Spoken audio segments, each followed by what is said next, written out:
जो लोग जुए खेलते हों उन लोगों में रहना, जो लोग नशा करते हों उन लोगों में रहना, जो लोग हत्याएं करते हों उन लोगों में रहना, जो लोग व्यभिचार करते हों उन लोगों में रहना।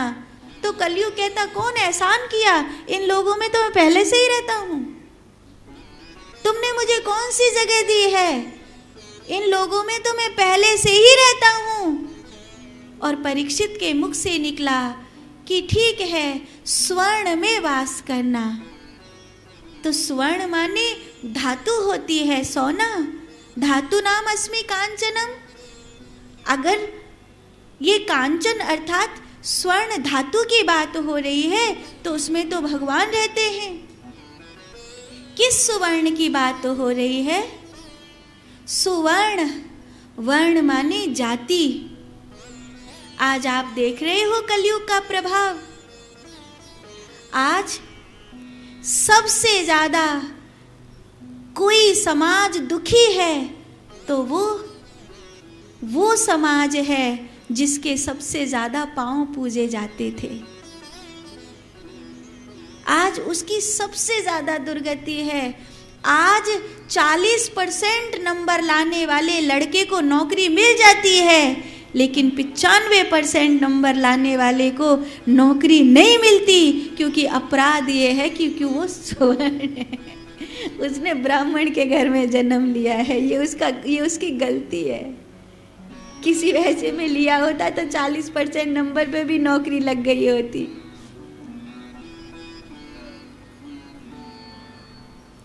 सुवर्ण माने जाति में कलयुग बैठ गया। सुवर्ण, वर्ण माने अक्षर, अक्षर में कलयुग बैठ गया। आज आप देखते हो पापी लोग कैसी कैसी बातें करते हैं, बिल्कुल सच लगती है, बिल्कुल सच लगती है। अक्षर में कलयुग बैठ गया। सुवर्ण, वर्ण माने वस्त्र, वस्त्र में कलयुग बैठ गया, वस्त्र में कलयुग बैठ गया। इसका एग्जाम्पल ढूंढने के लिए कहीं दूर जाने की जरूरत नहीं, अपने घरों में देख लो कि जो कपड़े आपने अपनी बेटी को नहीं पहनाए थे, 5 साल की 10 साल की उम्र की लड़की को वो कपड़े आज आपकी 30 साल की बहू पहन के घूम रही है, और आप मना नहीं कर सकती। आप ये नहीं कह सकती कि बहू चुन्नी डाल ले, आप ये नहीं कह सकती कि बहू, पूरा परिवार इकट्ठा हुआ है, आज तो कम से कम आप नहीं कह सकती। वस्त्र में कलयुग बैठ गया। मम्मी पार्टी में ऐसे ही जाते हैं, बाजार जा रही हूं, अब क्या तू चाहती है मैं पूरा टेंट पहन के जाऊं? सब ऐसे ही कपड़े पहनते, बाजार में ऐसे ही कपड़े मिलते हैं। सुवर्ण, वर्ण माने जाति, वर्ण माने अक्षर, वर्ण माने वस्त्र।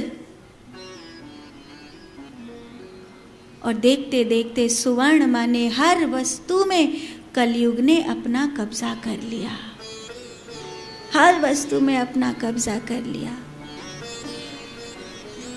आज गुटखा खा खा कर पीक मारते हुए लोग, शराब पीते हुए लोग, लोगों से कपट करते हुए लोग आगे बढ़ते हुए दिखाई देते हैं, और जो सुच्चा वाचा से धर्म पूर्वक अपना जीवन साधना से जी रहा है उसको धक्का मारकर पीछे कर दिया जाता है। सूत जी कहते हैं शौनकादि मुनियों को, परीक्षित ने धर्म और गौ माता की बातों को समझा और कलयुग को फैलते हुए देखा। अशांत हो गया परीक्षित का मन। सर पर वो जरासंध का मुकुट रखा था, और उस अशांति की अवस्था में परीक्षित को आज सब जगह बुरा ही बुरा दिखाई दे रहा है, सब जगह गलत ही गलत दिखाई दे रहा है।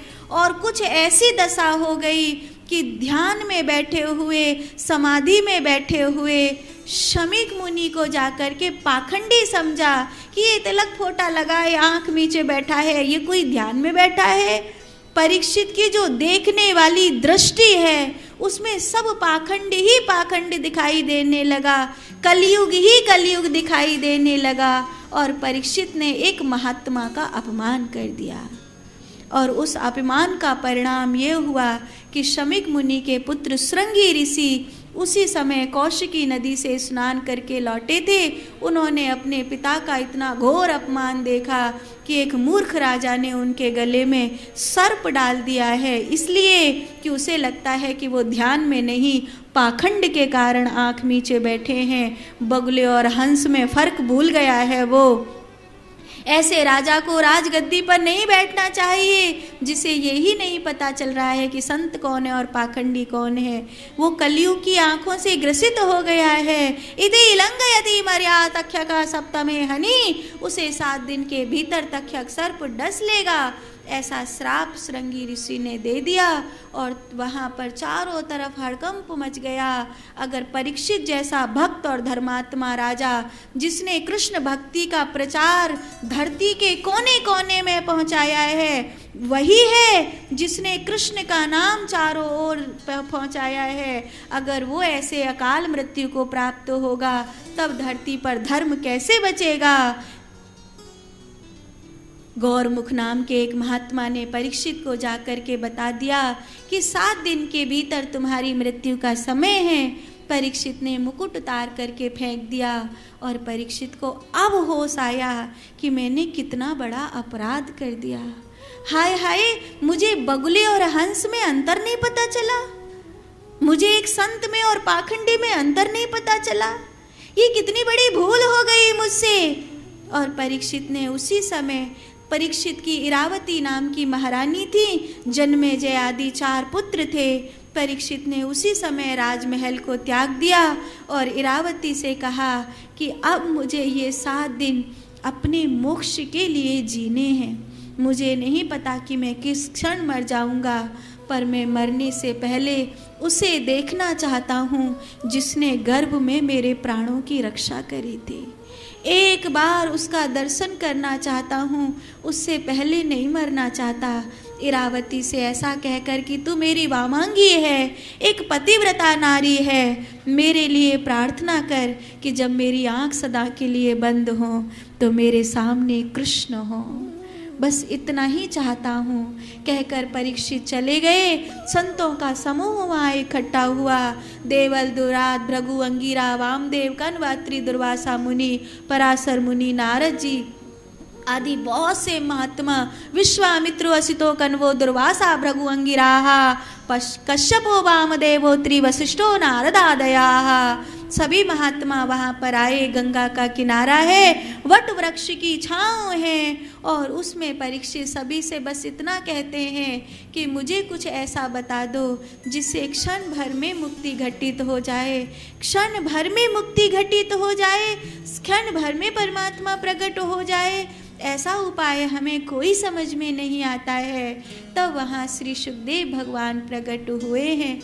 तत्राद् भवति भगवान व्यासपुत्रो यदच्छयागामटमानपेक्ष अलक्षलिंगो निजलाभतुष्टो व्रतस्य बालेरवधूतवेशः।